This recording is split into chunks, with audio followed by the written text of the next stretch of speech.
பொருட்டோ spoiler வந்ததுலேருந்து எங்கே பார்த்தாலும் குரமா பற்றி தான் டாக் ஓடிட்டுருக்கு. எல்லாருமே குரமா வந்துட்டாடான்னு ஜாலி பண்ணிட்டு இருக்காங்க. ஒரு சிலர் இது குரமாவே இல்லைன்னு சொல்கிறாங்க. இதில் எது உண்மை? இந்த குட்டி குராமா பிறக்க யார் காரணம்னு தான் இந்த வீடியோவில் டிஸ்கஸ் பண்ண போகிறோம். ஹேமாவரியை ஜூரா கிட்னாப் பண்ண போகும்போது ஈனோஷிகச்சோ காப்பாற்றிடுறாங்க. அப்போ அவங்க எஸ்கேப் ஆகி போகும்போது ஹீமா திடீர்னு குரமா பிளேனில் இருக்காங்க. அங்கே தான் இவங்க குட்டி குரமாவை பார்க்குறாங்க. அதோட சாப்டர் முடியுது. அதுக்கப்புறம் என்ன ஆச்சுன்னு அடுத்த சாப்டரில் தான் தெரியும்னு சொல்லியிருக்காங்க. சரி, குராமாவை பற்றி எல்லாரும் என்னென்ன சொல்கிறாங்கன்னு பார்ப்போம். இது குராமாவே இல்லை, வேற யாரோ ஈமாக்குள்ளே இருக்காங்க. அவங்க குராமா மாதிரி தன்னை காட்டிக்கிறதா சொல்கிறாங்க. இதுக்கு வாய்ப்பே இல்லை. ஜூரா கிளியர் அண்ட் கட்டாக உள்ள பிஜு சாக்கரா இருக்குன்னு சொல்லிட்டார்.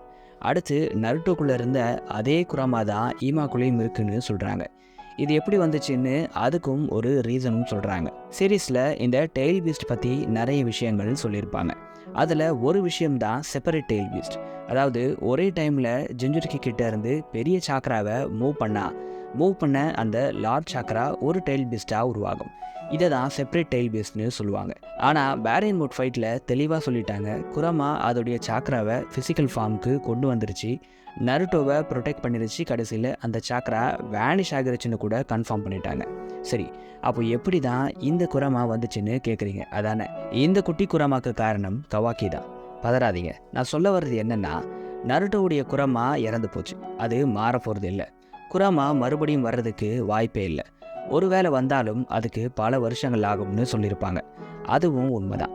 ஆனால் குரமாவை இப்போவே கூட்டிகிட்டு வர்றதுக்கு ஒரே ஒரு வழி இருக்குது, அதுதான் ஆம்னிபொட்டன்ஸ். இந்த எபிலிட்டியை ஷீபா யூஸ் பண்ணியிருப்பாரு. இது திங்கிங்கை ரியாலிட்டியாக மாற்றிடும். அது இம்பாசிபிளாக இருந்தாலும் அது அப்படியே நடக்கும். இதனால தான் இதை காட்ஸ் எபிலிட்டின்னு சொல்கிறாங்க. ஆல்ரெடி மல்டிபிள் டைம்ஸ் இந்த ஆம்னிபொட்டன்ஸை ஒட்சுசுகிஸ் யூஸ் பண்ணி இருக்கிறதா மோமோ சொல்லியிருப்பார்.